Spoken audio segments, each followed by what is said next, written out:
I'm excited to be joined today by Catherine Torres and Liam Gude. They are both of Biden Jubilee 100 Strikers. You can find out more about them at biden100.debtcollective.org. Catherine and Liam, thank you so much for joining me. How are you today? Lovely to be here. Thank you. Thank you so much for No, also thank you so much for joining us. Could you tell us about this? I've read over about your the action that you're taking and the events that you're having, but could you help the audience understand the significance of what you all are working on in this moment? Kat, why don't you start first? Yes, the Biden Jubilee is a group of 100 that are going on a debt strike to demand that President Biden eliminate all federal student debt within the first 100 days that he is in office. That's that stood out to me the most as a person with plenty of student debt. Tell us more about the debt strike. What does that actually mean in terms of people who are participating with you, Liam? Yeah, so as we know, Biden has extended the moratorium, so it's actually the safest time to actually go on strike because we don't have to pay right now. And so we need to use this moment to prove that the government doesn't need this money. They can clearly do without it. We need this money. We need to live debt free. And so the way we're doing this is organizing people into a debtors union. We're forming chapters. We're, learning from the labor movement, learning from the Sunrise Movement, and we're building power so that we're no longer fighting individually, but we're fighting collectively. When you combine all the money that we owe, and we threaten to withhold that money, that's a real threat. No, absolutely. There's always power in collective action, and in this case, it's almost as if it's a consumer action in this debt. I do have one question for you, Catherine, specifically about your thoughts on the hesitation. The fact that you all have to organize this in the first place, even with the Biden administration. Speak on that for me, if you don't mind.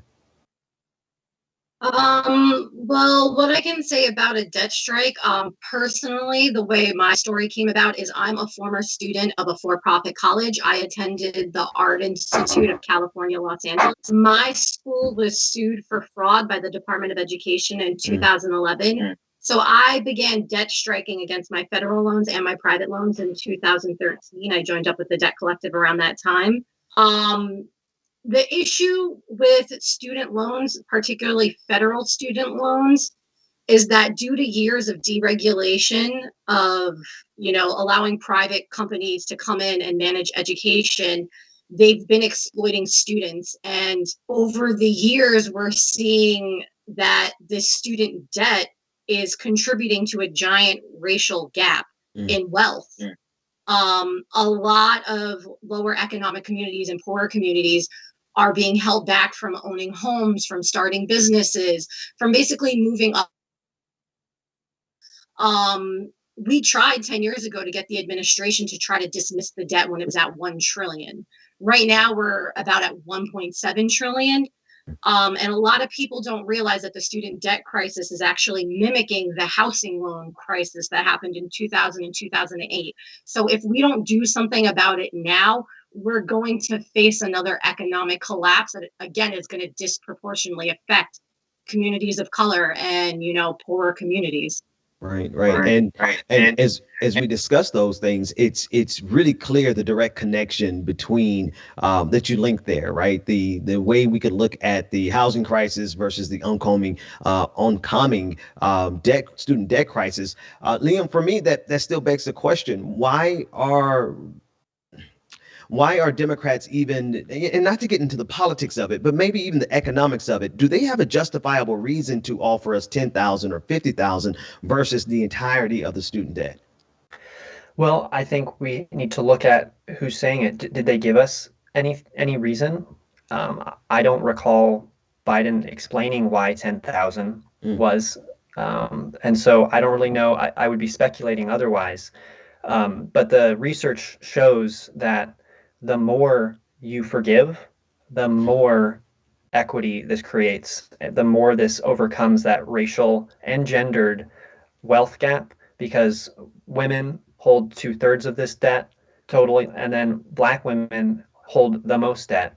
Mm. And this is also strangely tied in with the military. They recruit people of color and they prey on low income communities because that's the only way people can go to school. A lot of people, I've got friends who are thinking about it. It's the only way they could afford to go to college. So by forgiving this debt and by making school fully funded and making it a public good, we would actually be affecting our society in a lot of ways, Mm. including the military and, Mm. imperialist wars. Yeah, no, absolutely. If we can't ascertain or speculate as to why they're hesitant about this, Hmm. I know your research and everything that you've gathered can help us understand how effective canceling all the debt could be. Catherine, could you just speak about like the different ways liberating people from the student debt really is an economic boom? Now we're at lower class turning. And if we look at trends throughout the last decades, the middle class is shrinking and the lower class is growing. Canceling federal student loan debt and even private debt would help equal the playing field. It would immediately boost the economy. Instead of having to deal with Congress arguing over 10,000, 50,000, they just need to cancel the entire amount, because if they don't deal with it now, I guarantee a very soon future administration is going to have to deal with this Mm. issue. Mm. Leo, and discuss somewhat of the mechanism of canceling. Would Like, help. explain to the audience why it is feasible for us to demand this of the Biden administration in the first 100 days. How would it play out? Yeah. So the way the Debt Collective has been advocating for full cancellation is through a mechanism called compromise and settlement. You don't even need Congress's approval. Biden, along with Secretary of Education, can literally just sign this debt away. It's that easy, and that's why we're all pretty outraged that uh, not only with the 10,000 crumbs, which wouldn't even affect people's interest, but it's actually really easy. Yeah. It's not like we have to force Congress to do this. No, I'm laughing instead of crying because truly 10,000 wouldn't even affect the interest that I have. Right. But Catherine, so then let's expand that question in terms of the hesitation, not only the hesitation, but the mechanisms of getting accomplished. Um, I think there's a disconnect for a lot of people. So, Catherine, I don't really want to belabor that same point again, but can you convey in your own words the ease with which we can actually get this done? we don't need congressional approval at all. The president can literally direct his Secretary of Education to dismiss all federal debt now. Mm. I I think at this point, instead of fighting over an economic package and a stimulus, that this is something that we can do immediately to Mm. just give relief to the lower class. Mm. The winners and losers in this, winners, Liam, would be the American people as well as the American economy. We only have about 2 minutes left here, but who would be on the list of losers? Who's actually opposing this? That's a really good question, and I haven't given it a lot of thought. But I mean, when I think about who's opposing this, uh, I'm thinking of the neoliberal regime that thinks this is somehow impossible, Mm. and it may have to do with the power of the servicers who could have bought up this debt.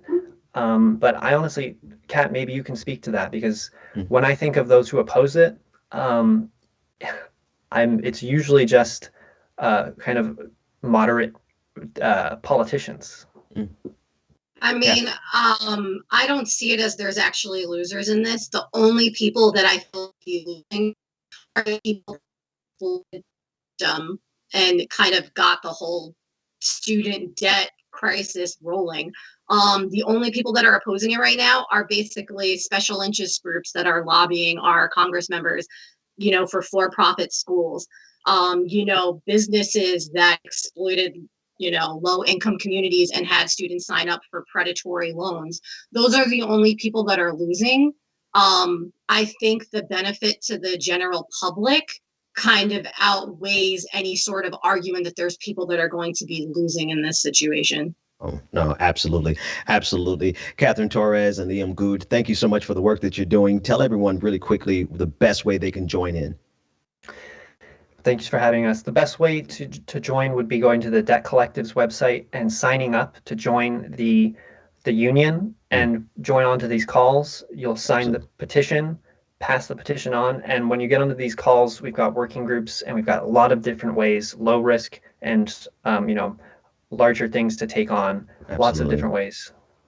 Thanks so much for joining us. Thanks for having us. Thanks for watching the Young Turks. Really appreciate it. Another way to show support is through YouTube memberships. You'll get to interact with us more. There's live chat emojis, badges. You've got emojis of me, Anna, John, JR. So those are super fun. But you also get playback of our exclusive member-only shows and specials right after they air. So all of that, all you gotta do is click that join button right underneath the video. Thank you.